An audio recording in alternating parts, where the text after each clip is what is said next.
nakahihintay na Cluster Secondary School Press Conference ng Cluster 4 ay nagsimula na ngayong araw, ika-22 ng Enero at magpapatuloy bukas, ika-23 ng Enero taong kasalukuyan sa paaralan ng Potrero National High School, Bulaong Resettlement, San Fernando, Pampanga.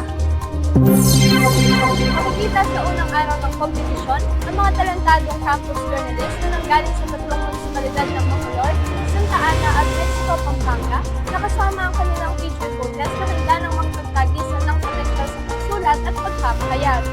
Kasama sa lalahok ngayong taon ang mga paaralan sa munisipalidad ng Bacolor ay ang Bacolor High School, San Isidro High School, Don Antonio Lichuan Integrated School, Potrero High School, San Antonio Integrated School, San Vicente Pilot School for Philippine Craftsmen, Tinejero Integrated High School at Kawayan Integrated School.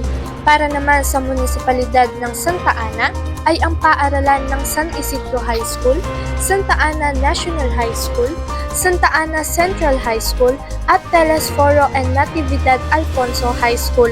At hindi rin mahuhuli ang mga paaralan ng munisipalidad ng Mexico, ang Diosdado Macapagal High School, Don Jesus Gonzalez High School, Jerry H. Rodriguez High School, Malino National High School, Mexico National High School, Nicanor David Vergara High School, at ang San Juan High School.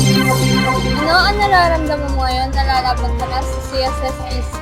Kinakabahan po kasi first time ko lalaban, pero at the same time masaya and confident kasi gusto ko po manalo and para masuklian po yung pagod ng mga future coaches. Sa kahalagahan ng araw na ito, makikita sa bawat mukha ng mga kalahok ang tiyaga at dedikasyong kanilang tinataglay. Naniniwala sila sa sarili nilang kakayahan na makakamit nila ang tagumpay sa basbas ng Panginoon. ODP, Balita Ngayon. Magandang araw!